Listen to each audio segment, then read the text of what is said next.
Hello दोस्तों। तो आप सभी को अपने इस YouTube चैनल में बहुत बहुत स्वागत है, अभिनंदन है। पिछले वीडियो में हमने परमानेंट इफेक्ट देखा था। इस वीडियो में हम देखेंगे टेम्पोररी इफेक्ट। ये टेम्पोररी क्यों है? क्योंकि ये मॉलिक्यूल में परमानेंटली मौजूद नहीं होता। जब कोई अटैकिंग रिएजेंट नज़दीक आता है किसी मॉलिक्यूल के पास, तब जाके ये इफेक्ट जो है काम करता है। ठीक है, तो पहला है इंडक्टोमेरिक इफेक्ट। इंडक्टोमेरिक इफेक्ट क्या होता है? ये इंडक्ट होता है। जैसे इंडक्टिव इफेक्ट आपने देखा था, मॉलिक्यूल में पहले से मौजूद होता था। तो इंडक्टिव इफेक्ट को आईएस भी कहते हैं। इंडक्टिव का मतलब, आई का मतलब तो इंडक्टिव ही होता है, एस का मतलब स्टेरिक, मतलब उसमें पहले से प्रेजेंट है। लेकिन जो इंडक्टोमेरिक इफेक्ट है उसको हम आईडी से शो करते हैं। और आईडी का मतलब होता है, आई का मतलब इंडक्टिव और डी का मतलब डायनेमिक। डायनेमिक मतलब जब वो रिएक्शन हो रहा है उस समय ये प्रभाव हमको देखने को मिलता है। यहाँ एक एग्जांपल लिया हूं मैं CCl का। यहाँ पे देखो, ये पहले से नेगेटिव और पहले से पॉजिटिव। ऐसा क्यों है? क्योंकि क्लोरीन जो है इलेक्ट्रोनेगेटिव एलिमेंट है। मतलब यहाँ कौन सा इफेक्ट काम कर रहा है? इंडक्टिव इफेक्ट काम कर रहा है। लेकिन जैसे कोई अटैकिंग रिएजेंट यहाँ आता है, इसके समीप आता है, तो ये इफेक्ट और प्रभावी हो जाता है। और प्रभावी हो जाता है कहने का मतलब, इसमें और ज़्यादा धनावेश और इसमें और ज़्यादा ऋणावेश। और ऐसी स्थिति आती है कि ये पूरी तरह से धनावेशित होके OH के साथ में जुड़ जाता है। क्लोरीन ऋणावेशित होके बाहर निकलने को हो जाता है। ठीक है, तो ये इस तरह का प्रभाव अगर कहीं देखने को मिलता है तो वो क्या कहलाता है? इंडक्टोमेरिक। ये इफेक्ट कहाँ से, किसके उपस्थिति के कारण पैदा हुआ? तो OH की उपस्थिति के कारण पैदा हुआ।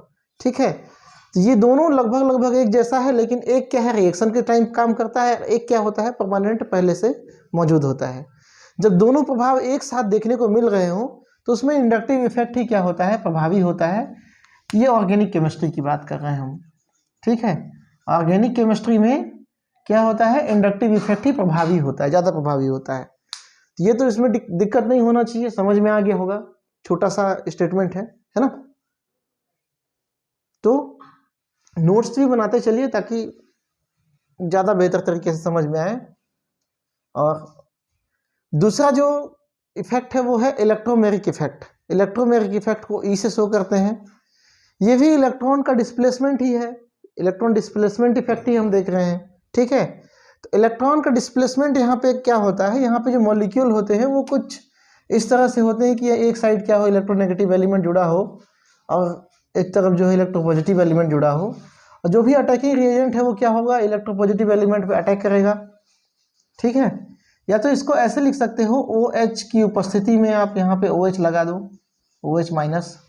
तब क्या होगा, इसमें पॉजिटिव चार्ज और ये वाला जो बॉन्ड है, पाई बॉन्ड का डिस्प्लेसमेंट किधर हो गया, ऑक्सीजन की तरफ हो गया। तो मैं इसको मिटा के यहाँ पे नेगेटिव चार्ज दिखा देता हूँ। ठीक है, अब जब यहाँ पॉजिटिव चार्ज और नेगेटिव चार्ज कंप्लीटली बन जाते हैं, तब जाके OH क्या करता है, पॉजिटिव चार्ज में अटैक करता है।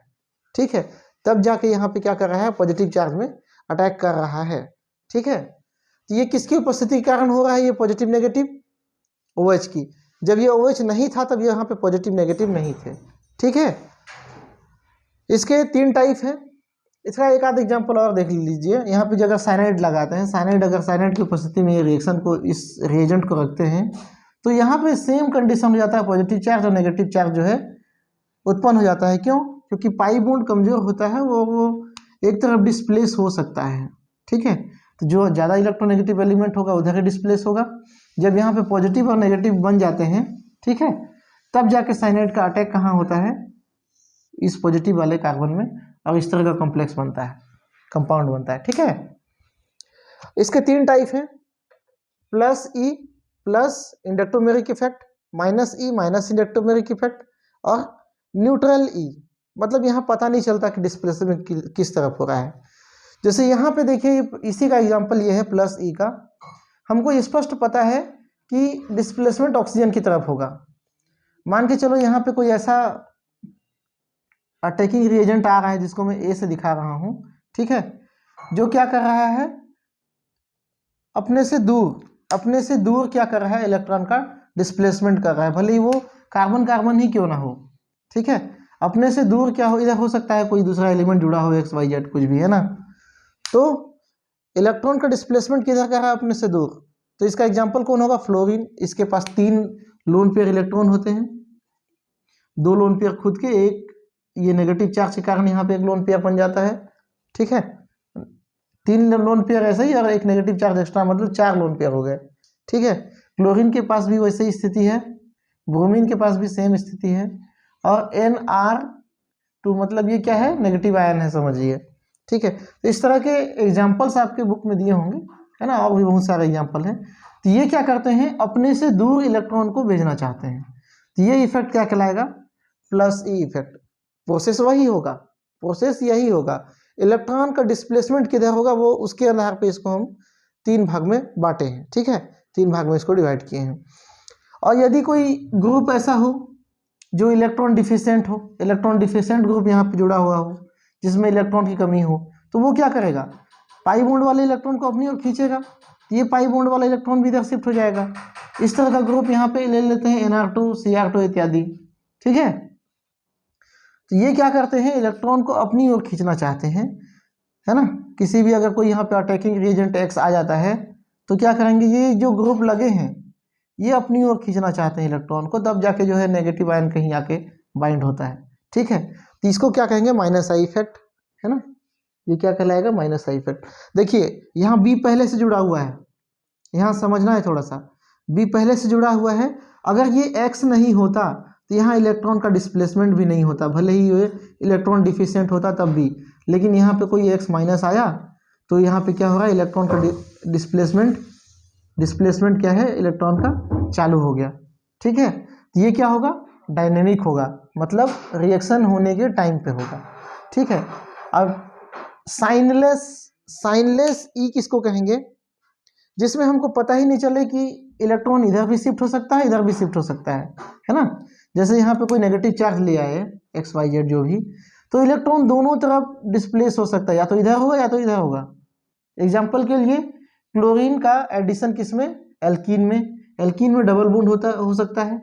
अब आप यहाँ भी पॉजिटिव चार्ज दिखा सकते हैं, यहाँ भी पॉजिटिव चार्ज दिखा सकते हैं, किसी और भी शिफ्ट करा सकते हैं। अगर इलेक्ट्रॉन का डिस्प्लेसमेंट इधर होता है तो यहाँ क्या आ जाएगा, नेगेटिव चार्ज, यहाँ पॉजिटिव चार्ज।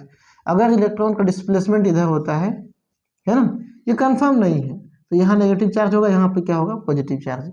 मतलब दोनों यदि डिस्प्लेसमेंट पॉसिबल हो, पता ही ना चले कि किधर डिस्प्लेसमेंट हो रहा है।